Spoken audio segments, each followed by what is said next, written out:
Introduction à la psychologie du trader. Il est très important de prendre en compte la dimension psychologique du trading et comprendre que votre état d'esprit impactera directement vos résultats.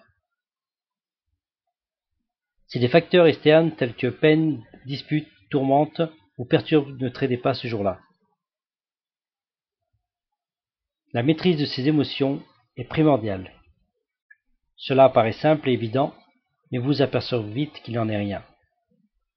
Avec le trading, vous allez découvrir de nouvelles émotions qu'il va vous falloir dompter. Face au marché, vous deviendrez votre plus grand ennemi.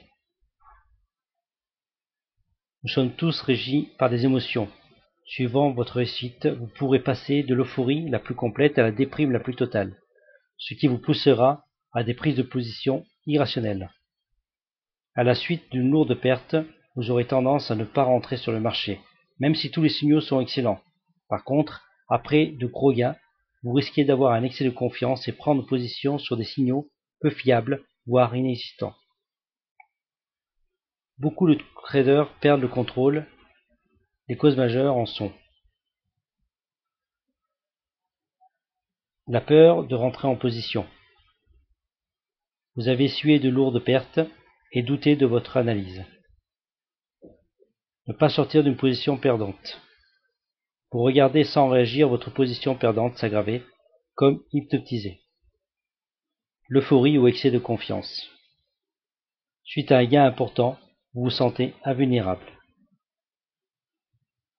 La frustration. Les signaux sont manquants et on ne peut pas prendre position.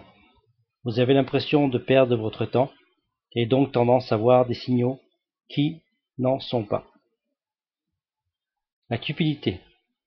Votre position est gagnante, votre objectif atteint, mais vous en voulez plus au risque de reperdre vos gains. La saturation. Beaucoup de traders débutants sont grisés par leur nouvelle activité et passent trop de temps devant leur écran.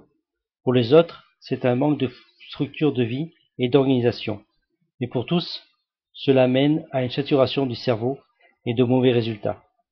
En effet, nous ne sommes pas des robots et nous pouvons passer des heures et des heures à analyser les configurations doublées d'un stress intense en restant performant. Conclusion. La psychologie du trader étant un élément majeur de sa réussite, nous avons ici qu'effleurer le sujet. Comme vous l'aurez compris, les aspects sont vastes mais primordiaux. C'est pourquoi nous vous proposons des formations sur la psychologie des traders complètes et spécialisées pour vous aider sur le chemin de la réussite.